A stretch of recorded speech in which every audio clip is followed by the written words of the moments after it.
two different ways. Ads, which we can serve up ads targeting our customer base by dumping all your email addresses in there, and we can specifically target you, hey, we want you to trade you out of your car.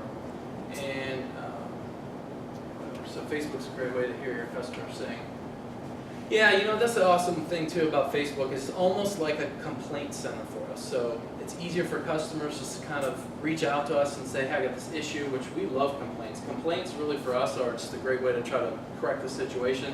The worst customer in the world is one that doesn't tell you they're not happy and they just go elsewhere. We'd much rather have a complaint and figure out a way to fix it. That's just an opportunity. So we're not perfect. We're all humans, and our people on our team are going to make mistakes. So we just work to fix them. But that is an awesome way to talk to our team, which we have a complete strategy on the person that takes the information in and knows who to funnel it to, and then make sure that the task has been, they're satisfied, they're happy. So these are just some things we do. This is one of our managers in our Uniontown location. Every once in a while I'll do a Facebook post. They'll just randomly go out in the public. If you have our plate frame on, they'll give you what they call a prize patrol, and they'll stop and give you a basket of like free oil changes and detail and stuff like that. So it just kind of gets us out there. We do a lot of sponsorships. These are kids from Brashear High School who are part of their VOTEC program. Instead of going to other forums, we're trying to attract them to come to us. But we'll teach them and let them talk to our technicians. They don't want to talk to me. They can tell I'm a salesman in 2 seconds. They want to talk to the actual technicians. They don't want me to tell them how great our business is. So we let them get out in front of them, and we display that in the community. We actually had so much response from this. I wish I would have had the stuff put on there. That we're running another one tomorrow at our dealership, at our commercial facility, and we have like tons of kids from local high schools who think they may want to possibly go into automotive repair or body shop, and so we just try to reach out that way too. Another way to market. We need our people. And then again, this is like a sponsorship we have with the Penguins. If you're at the game, if you've ever seen this bubble hockey they have, that was actually our idea. And we said, hey, can we come up with some crazy idea to come up with an event in intermission? So that's what they let us do. And it's bubble hockey where people are on the ice on our team using FaceTime. We run contests to, again, get our name out there, and you can be a part of the on the ice with the Penguins. We can give them Penguin tickets and stuff. So Facebook nonstop. So much targeting. I can't even read this, so I'll just blow through this. But it's so easy to use it if you just learn the platform. I actually learned how to use this just by watching videos on YouTube. How do I do ads on Facebook? So very simple to use, very easy platform. They keep making it more difficult, so you got to keep learning. Third-party intermediaries. One of those for us would be on a retail side, is us trying to push our products out, would be AutoTrader. There's a lot of other ones, but you've probably seen some of their ads maybe saying if you're looking for a car, you go there to search. Well, that's what that is. All the dealers funnel their inventory to that so that you can be found. It's substantially less money to be there, but we don't want to compete with other dealers. We want you to just go directly to our site, but you still do it. It's great for used vehicles and unique new vehicles if they're looking specifically for a Wrangler that has this crazy package on it. You might be the only one within 2 states that have it, so they'll find us that way. Google Analytics. What it says on there is kind of irrelevant. There's just so much data. It just never ends when you start looking at what you can do with data. You can't get paralysis analysis where you just keep looking at everything, you don't do anything with it. But most of our traffic's coming through organic and paid search traffic. But you start looking at these other areas. Again, apologize, you can't see, it's too small. But Jeep.com refers people to us. Hey, Bing pops some people to our website. Dodge.com, and then you'll see like Facebook and different strategies we use there. So we're looking at those, and then not only that, but we can see how many of them converted, how many of them are bouncing off our website immediately. So what page are we landing them on? Does it make any sense? Should we change the page that they're landing on, or should we just stop advertising altogether with them? Then we need to look at the real results. So this CRM is our customer relations management tool. So everything funnels into here. At the end of the day, our business is on sales. So if we don't sell something, then all that was for waste. So we need to be able to see all these numbers. So this is every provider. These are 2 different stores, and it's closing ratio by source. And we're looking at what our closing ratio. This store is at 25.9. This store was at 27.5. This store had 433 leads. This store had 984 leads. This is our #1 store, and it's the #1 store selling new cars of any store in Pittsburgh. So we get all that data from the manufacturers.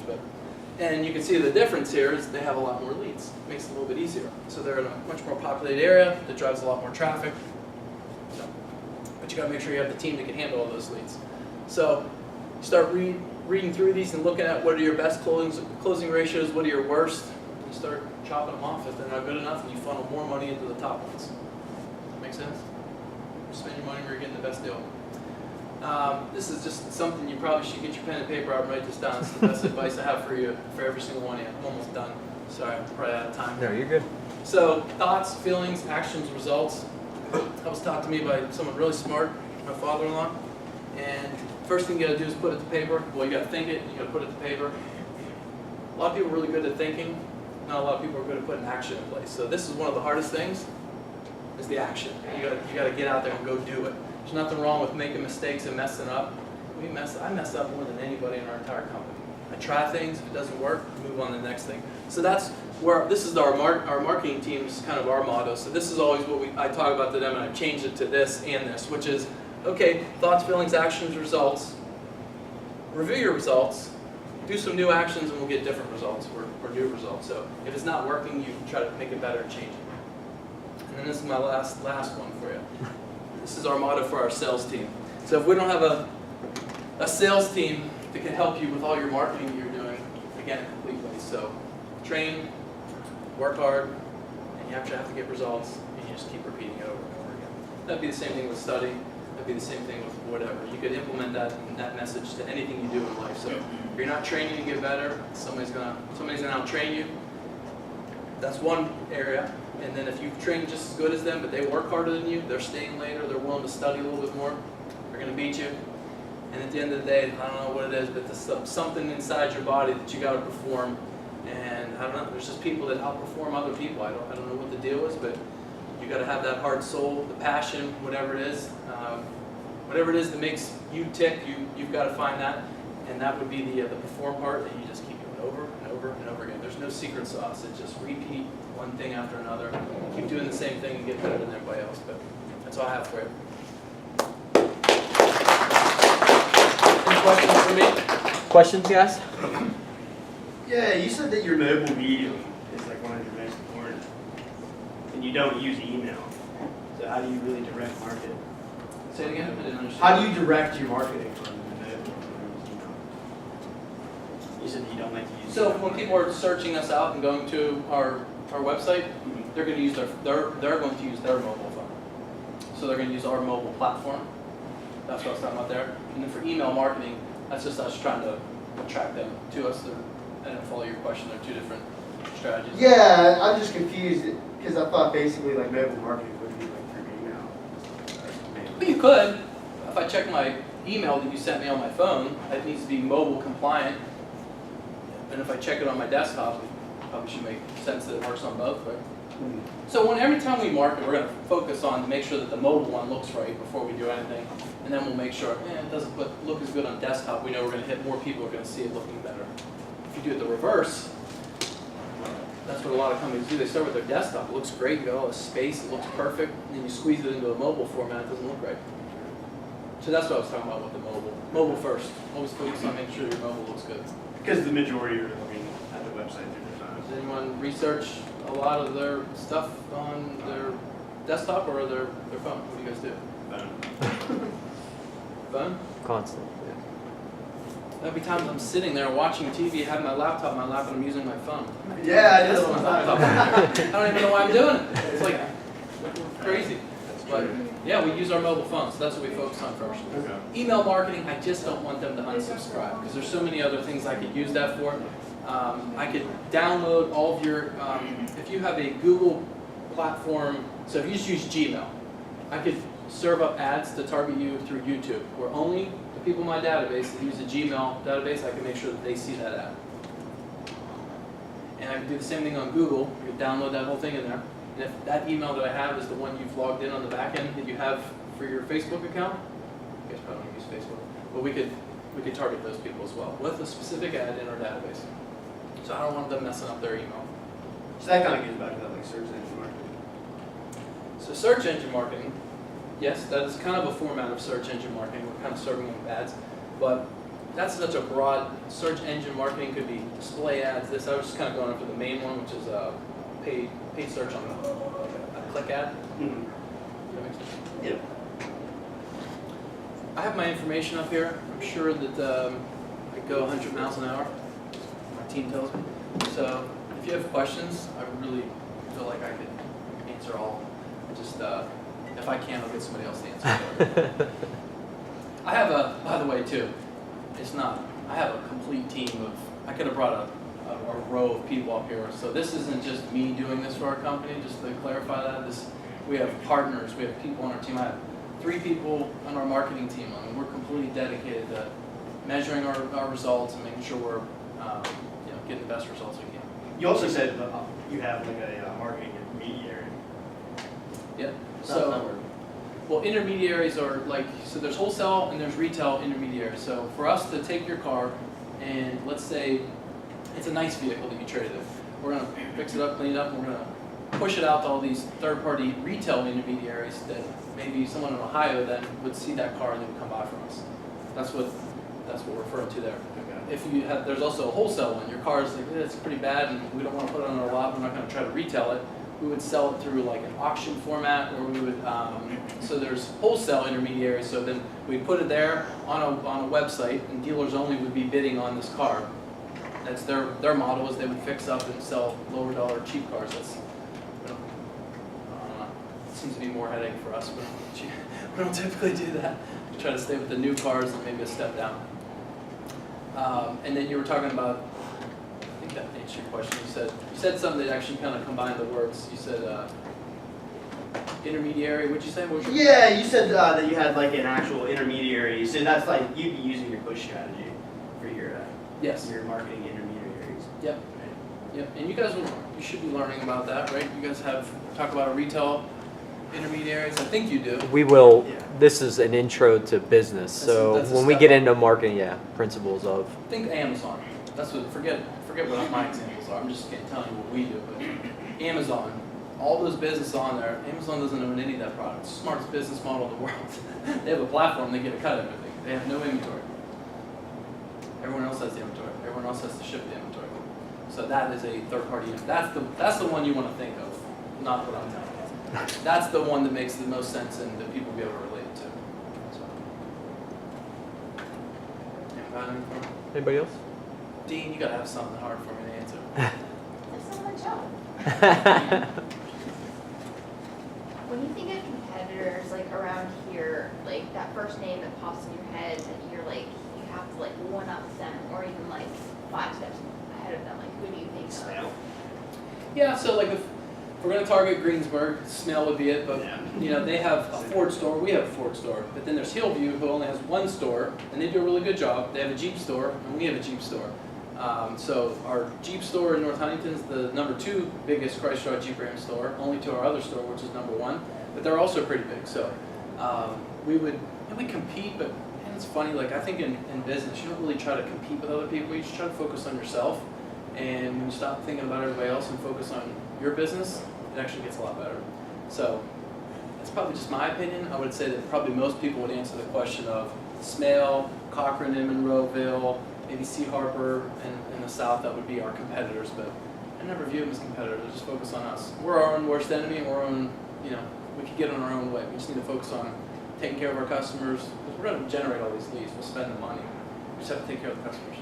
So we don't sell. We don't make anything, so we're not a production company. So the only thing we have is customers. So we have to take care of our customers through selling them a car, treating them right, and servicing them after the fact. So it's all about customer treatment. We're really a service business, not a sales business. Good question. Anybody else? Do you have your customer profiles and then get very specific about your marketing? So looking at Sometimes. not just It's through different formats, okay. but I would say it's probably 24 and older is typically the information we're looking for. I know that we could probably go lower, but what happens is the information they're serving up is only as good as the information they're giving. Like when it's over 24, we know the information's pretty good. So we kind of always target, all right, what's the information from 24 to 65? But we have a commercial truck department that sells a 5500 series pickup dump truck that's 70 grand. Well, we're not going to target 24-year-olds on that vehicle. because we know that you're probably going to be a business owner and you probably had to work your way up to get there. We're going to target a higher audience, like a higher dollar audience, but that's a completely different strategy too. That is more of a face-to-face selling strategy, and we have a complete dedicated sales team who goes out and knocks on the door of those people. Theoretically, they're not going to go there. So that's a different strategy for those. That's a hard question to answer, and for us, the way we have to market, we have people buying cars at the age of 18 legally up to however old they can, as long as they're legally able to drive. So we have a huge market. We have a great business. It's easy for us to succeed if we just do the right thing. I just know in Kansas City, there were specific dealerships that they only dealt with the higher end vehicles. They sold. We don't sell any luxury line vehicles. So that would obviously change your demographic again. That would probably squash out a lot of the younger demographic. They're not going to buy them. So we fortunately do have a broad spectrum, even with our Chrysler.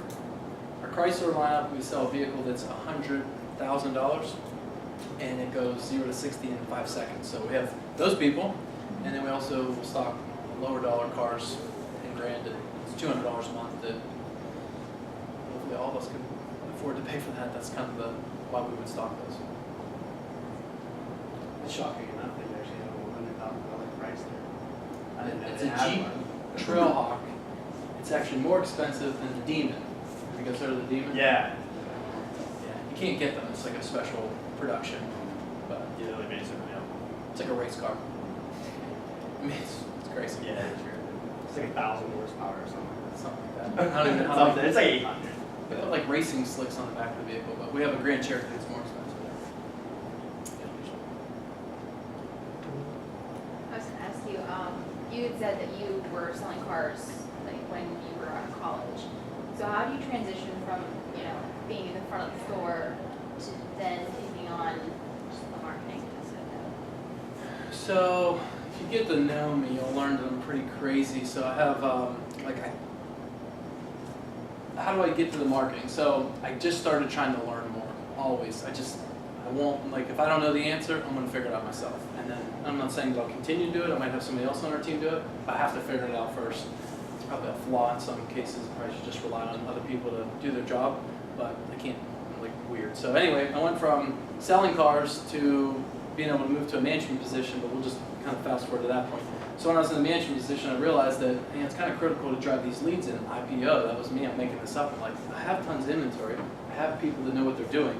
I just need to give them more opportunities so we can drive our numbers up. So that's all I focused on. So what did I do? I was like nonstop incessant about studying our website. So if we didn't have a picture up, I wanted to get a picture. Not perfect, but hey, can we get that picture up? I would open up a Word document and type, so some of the people on our marketing team now that work with me, I would send her an email saying, like 2 pages long at 2 in the morning of, I need all these things edited. It'd be like, it says the, I want it to say, something else, like that minor. So, which is probably a little psychotic, but then I would go and study from the time I would leave work. So I would work with every salesperson who worked with the customer, so I understood everything's going on. I would do the management follow-up call to make sure that you were happy the next day if we didn't make a transaction, try to figure out how to do it. And I work with them all day long. And then when I would leave for about 10 o'clock, I would stay there till midnight. Not suggesting I might do this. I'd stay there till midnight because I already knew my wife was sleeping and my kids, so there was no point for me to go home at that point. I would do all the stuff I had to do to make sure that the business was running properly. And I would stay up till 2 in the morning and listen to every phone call that came in to make sure my sales team handled it properly. I was gone about 4 hours, maybe 5 hours of sleep for a good year or two. I wouldn't recommend that. So after I learned that sleep's important, I actually became much more efficient at work. But that was kind of what I had to do. I had to do whatever I needed to do to win. And it was, I had to help my team, and I didn't have enough support structure around me. So I learned that having a really good team is vitally important as well. So if you don't have a good team, you're toast. So it's all about your team. But I didn't know what I was doing, so I was trying to learn. You said you went to school for marketing, didn't you? Yeah, I went to Duquesne University in Pittsburgh. I went to Penn Trafford High School, and I went to there. And my first grade I got in college was an F in math. I thought, I'm really good at math. Not so hot at like, you probably messed up. I've messed up several times with grammar, but I could do math inside and out. My first test was a math test, F. I'm like, flunk out. I didn't. I got smart and started working a little bit longer, studied a little bit later. I got organized. I would go from, I always schedule my classes early in the morning. I don't know why. I wake up at 4 a.m. every day. I didn't wake up that early in college, but right now I would just wake up earlier. I operate better in the morning. So wake up at 4 a.m. When I was in college, I would have like the first class you could at 8 a.m., get through all my classes. I would leave and go directly back to my dorm room. When everybody else was playing like PlayStation or something like that, I would just read whatever homework I had to do. I was trying to get ahead of that. I played football as well. So then after that, I would go to football practice, that was a lot of time. It would be probably 4 hours of my time because you had to be there early. You had there for practice, and if you had an injury or something like that, you're always getting injured. So, you had to watch film before, and that's why it was about 4 hours. So, 4-hour commitment every single day. I had to do that. So, I'd be so exhausted after practice, I couldn't even stay awake. So, I had to study in between those periods. So, I don't know what the heck I was talking about there. But Duquesne, marketing, first test was an F. That's where I got. So, it drove me to, I need to get a lot more organized. Did you go to college right out of high school? I did. Okay. So then after you graduated from college, I'm guessing you got a bachelor's in marketing. Yeah. And then you went to your parents' company. And It's you my worked in-laws, there. actually. Okay, you were the manager there. Yep, salesperson. I was making a lot of money. I already had a client base of people that were coming back to me. And it's, once you could develop a client base as a salesperson, it's kind of easy as long as you take care of them. They just come back. So how often do you buy a car? How many years? How often do you buy a car? I'll see you in this summer probably. Well, my wife and I. So every 4 years. So, every 3 or 4 years, if you had sold a nut while I was in college for 3 years, those people were all coming back to me like, oh, this is kind of easy. Maybe I should just get better at doing this. So, but I knew what kind of a lot of my friends were making out of college, and I'm like, I'm making more money than you already. I made so much money one summer, they took away some of my grant money for school. So if anyone wants a sales job in the summertime, you can talk to me. That was just one summer. The other summer I didn't think as much. I needed to learn a lot. Dude, car salesman, that's a brutal job, man. My dad sold cars for a while. He just said he couldn't do it. It's just like, I don't know. I forget, I think you work for Star, Chevrolet. Everybody runs a different model, and if they're not using IPO and they're not giving them opportunities, it's hard. So Yeah, like they gave him no leeway. So I mean, like customers, he was just like, he had he couldn't take down the price at all or anything like that. So we're real aggressive with our pricing. It makes it a little bit easier for our salespeople. We stay a lot more focused on just put the best deal out there. So it's really again more about okay, what do they want? Land them on the car they're interested in. Give them their numbers with what it costs to buy a car. Our pricing is going to be pretty much on the money, if not better than our competitors. So anyone can beat anyone's price. That's the other thing. You can be the lowest price. You can give the best service. You can't do both. They're hard to do. Anyone can always beat your price. So only one person gets to be the lowest. Even Walmart, they're not the lowest anymore. People will beat them. You don't want to be the lowest price. Best service. I do want to mention, it's just because, I try to preach to you guys about the extra learning. Matt, every time I see him, he's learning something new. I forget, it was last year, you were obsessing about how to make Facebook Live, how to do it better. And he was reading books and YouTubing, and he was looking at everything he possibly can just to learn that aspect of it. So it's not, he didn't learn it in school, he didn't learn it by going to a class. He took the initiative he wanted to learn something, so he figured out a way to learn it. And that's one thing I want to say about him. He's always educating himself about what's coming next, what to do next. So just something to leave you guys with. And that's definitely important today because everything just keeps changing. Right. The technology of it is just like, This is like a next good, year is going to be different. this is the perfect basis. It really, some of the fundamentals are never going to change, but it's just the platforms will change. We won't be talking about Snapchat, we'll be talking about hologram chat or something. And, so it just changes, but really it's not that hard of a model. It's called, I sell this, I want to get it to her, I just need to figure out how I'm going to get it to her. That's it. That's sales. That's marketing. That's what it is. So you got to get it to the people. You got to get them the message, the people that you're trying to sell your product to. We need I to like- talk I like- about I the like hologram marketing. chat. I like We need to talk marketing. about it. I'm telling you, hologram chat, that's it. I'm gonna come up with The that somehow. interdisciplinary lab. That's it. what it's gonna That's be it. for. But I really am trying to always learn something. Sometimes it's like, you know, I fail. I'm like, I'm gonna figure out how to write code for websites. I'm like, oh, this is way over my head. I'm not that smart. I couldn't figure it out. I'm like, I'm done with this stuff. I quit on some stuff sometimes too. I'm not perfect, so I try, put my best foot forward and learn and get better. But yeah, I fail too. I make a lot of mistakes. Teaching yourself how to code is not easy. No, That's all I I realized do. that- It's like, yeah, I'm not the good one. Yeah, It was no. a bit much.